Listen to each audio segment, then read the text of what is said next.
Қайырлы күн, құрметті әріптестер. Енді біз виртуалдық зертханалық жұмысты ұйымдастыру үшін онлайн немесе офлайн сабақ кезінде қолдануға болатын виртуалдық зертханалық жұмыстың сайтымен таныстырғалы отырмын. Сіздер ең бірінші браузерге барып,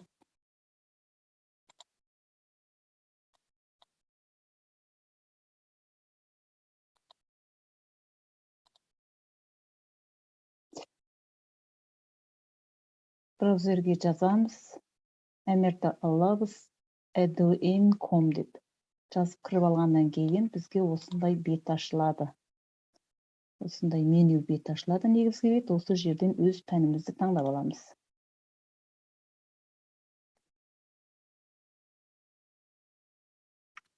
Так, физикс барлық пәндер бар. Chemistry, biology бар, информатика, ICT бар. Так, осы жерден физиксті таңдап аламыз, физиканы. Интернет баяу болып тұр.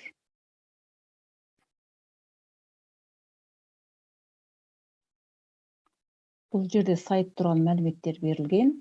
Сіздермен логин арқылы тіркеліп кіріп, өзіңіздің Google аккаунтыңыз арқылы тіркеліп кіріп аласыздар, ары қарай жұмыс жасай бересіз. Өзіңіздің атыңыздан оқушыларыңызды тіркеп қоя аласыз, немесе тіркемей-ақ бере беруге де болады.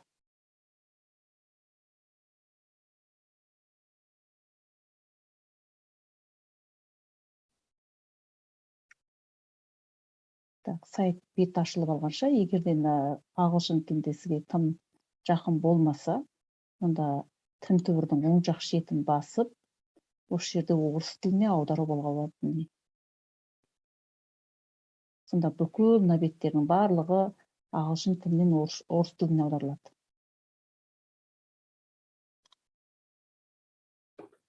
Міне ашылды. Негізгі 12-ші сыныптарға осындай мазмұндағы виртуалдық зертханалық жұмыстар берілген. Міне қарап отырғандай алдарыңызда. Енді осының ішінде біреуін көрейік. Мысал ретінде Ньютонның 3-ші заңын алайық. Бізде негізгі беті ашылды, міне, сол тақырып бойынша.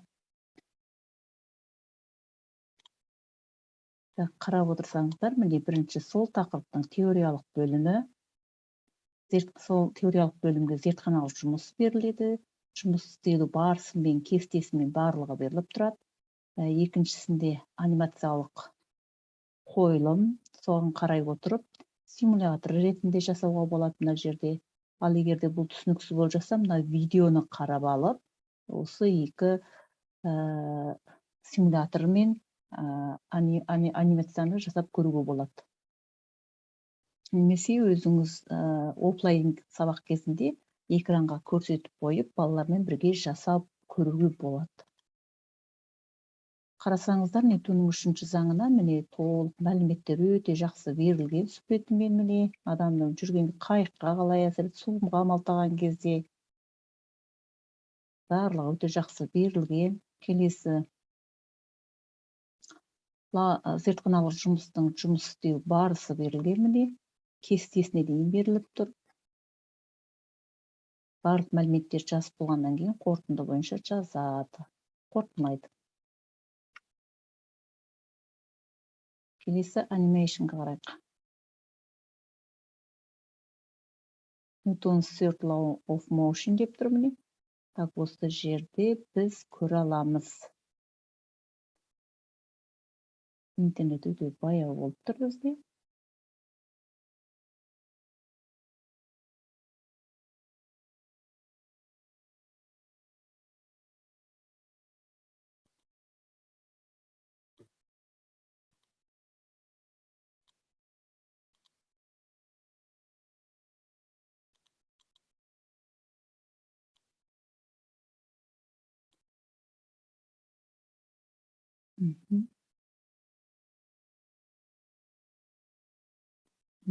Осы жерде барлық мәндерді беру арқылы есептей аламыз. Мына жерде мәндерін көрсетіп.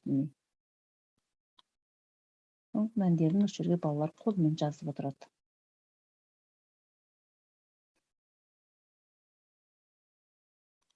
Bizde animation açılmay kaldı. Көрейік.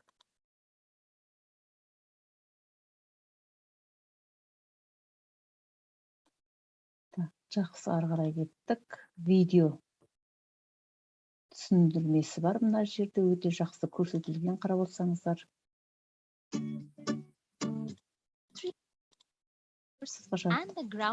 Жаңағы теориялық мәліметте берілген, барлық анықтамаларды түсіндіріп отыр. Келесіде осы тақырыпты ары қарай тереңдетіп тексеру үшін тест сұрақтары берілген. Соны балалар шеше алады. Егер де қиынырақ болып жатса, ағылшын түсініксіз болса, жүзде орыс тілін аударуға болады. Негізі қолданылған ресурстарды осы жерден алуға болады. Міне веб-сайт адресі беріліп тұр. Соңында фидбак, кері байланыс. Фидбакта жаз. Оқушылардың аты жөндері бәрі жазылады да. Осы жерде қай этаптарын ең жақсы түсінді, осы жерден әрбір оқушыларыңыз өздеріңізге кері байланыс бере алады.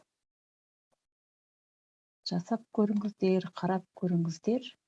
Өте тиімді, өте жақсы құрылған, түсінікті. Рахмет.